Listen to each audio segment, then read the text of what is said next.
নিজকে সম্পৃক্ত কৰিব সেই ব্যক্তিয়ে কেতিয়াও আত্মহত্যাৰ দৰে পথ বাছি ল'ব নোৱাৰে গায়ন এজন বায়ন এজনো দেখোন কেতিয়াবা গছত কমি দিয়ে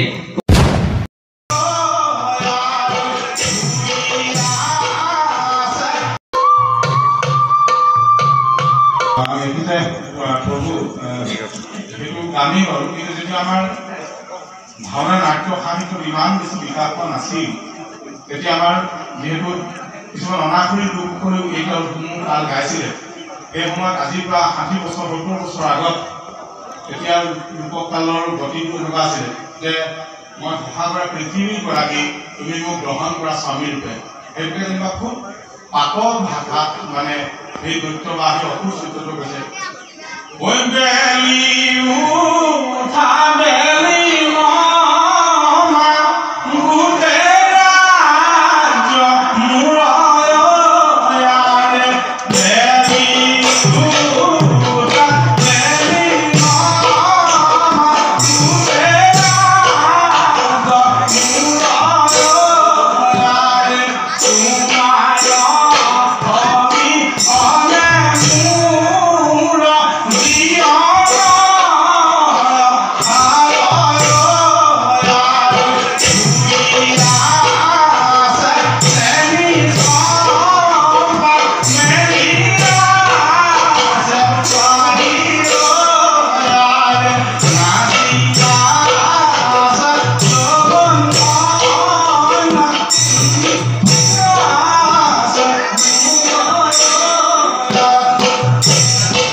নিয়ন্ত্ৰণ কৰিবৰ কাৰণে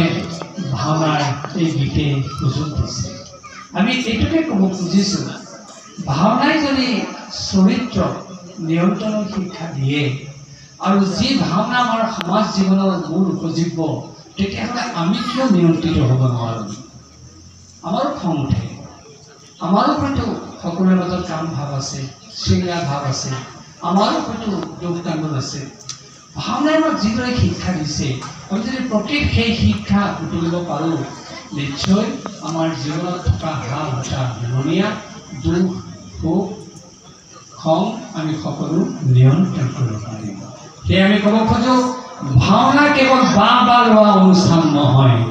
ভাওনা কেৱল প্ৰমাণ পত্ৰ লোৱা অনুষ্ঠান নহয় ভাওনা কেৱল মনোৰঞ্জন ধৰ্মীয় অনুষ্ঠান নহয় ভাওনাই আমাৰ জীৱন পৰিকল্পিত কৰাৰ শিক্ষা দিছে ভাওনাই আমাৰ সমাজ সুসংগঠিত কৰাৰ শিক্ষা দিছে ভাওনাই আমাক দয়া মায়া মমতাৰ কথা কৈছে আৰু যথাৰ্থতে আমি যদি সেই ভাৱেৰে ভাওনাত প্ৰৱেশ কৰোঁ তেতিয়াহ'লে আমাৰ এই সমস্যাবিলাক নাইকিয়া হৈ যাব আৰু আমি পৰিশীলিত জীৱন লাভ কৰিমেই ইংৰাজী বাক্য এটা মনত পৰিছে art is subtle and delicate and its movement makes the mind also subtle and delicate অৰ্থাৎ কলা গধুৰ আৰু মধুৰ যি সঁচাকৈ কলাৰ চৰ্চা কৰিব তেওঁৰ মনবিলাক মধুৰ আৰু গধুৰ হ'বই ভাওনা কলা ব্যঞ্জক অনুষ্ঠান যি সঁচাকৈ ভাওনাত সম্পৃক্ত হ'ব গায়ন বায়ন চৰিত্ৰ প্ৰমুখে তেওঁলোকৰ মনবিলাক মধুৰ হ'বই তেওঁলোকৰ মনবিলাক মধুৰ হ'বই আৰু যি কলাত নিজকে সম্পৃক্ত কৰিব সেই ব্যক্তিয়ে কেতিয়াও আত্মহত্যাৰ দৰে পথ বাছি ল'ব নোৱাৰে আপোনালোকৰ মনত প্ৰশ্ন হ'ব পাৰে ভাওনা কৰা ভাৱৰীয়া এজন গায়ন এজন বায়ন এজনো দেখোন কেতিয়াবা গছত কমি দিয়ে ক'ব লাগিব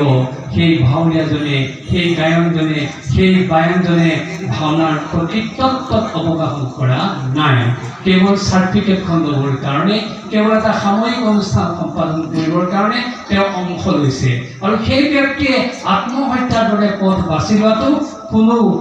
এইটো দুখৰ কথা হ'ব নোৱাৰে। সেই আমি পুনৰ ক'ব খোজোঁ, ভাওনাই আমাক কলা সম্পৃক্ত ভাৱ দিয়ে, ভাওনাই আমাক মনটো মধুৰ কৰি দিয়ে, ভাওনাই আমাৰ মনটো গধুৰ কৰি দিয়ে। আৰু এই ভাওনাত যি সঁচাকৈ অৱগাহন কৰিব, তেওঁ কেতিয়াও অচঞ্চল ভাৱেৰে গতি কৰিব নোৱাৰে, অচঞ্চল ভাৱেৰে গতি কৰিব নোৱাৰে। তেওঁ অচঞ্চল অৱস্থা থাকিবই, তেওঁৰ মানসিক ভাৰসাম্যতা থাকিবই। এয়াই ভাওনাৰ ধৰ্ম। আৰু তাকে আমি আকৌ কৈছোঁ, মেচিন পুতলাৰ দৰে দুটামান গীত আপোনালোকৰ আগত পৰিৱেশন কৰাই আমি ভাওনাই কেনেকৈ আমাক নিয়ন্ত্ৰণ দিয়ে তাৰ উদাহৰণ দাঙি ধৰিলোঁ। অজস্ৰ উদাহৰণ আছে, আমি মাত্ৰ কেইটামান থপিয়াই থপিয়াই আপোনালোকৰ লগত আগবঢ়ালোঁ। আমাৰ সত্ৰৰ শিল্পী প্ৰমুখে খনিকৰ দিবলৈ আমি আন্তৰিক কৃতজ্ঞতা জ্ঞাপন কৰিলোঁ। ইয়াৰ পিছতে আমাৰ তিনিচুকীয়াৰ আদৰ্শ সত্ৰৰ সত্ৰাধিকাৰ আমাৰ মাজত উপস্থিত আছে। তেখেতৰ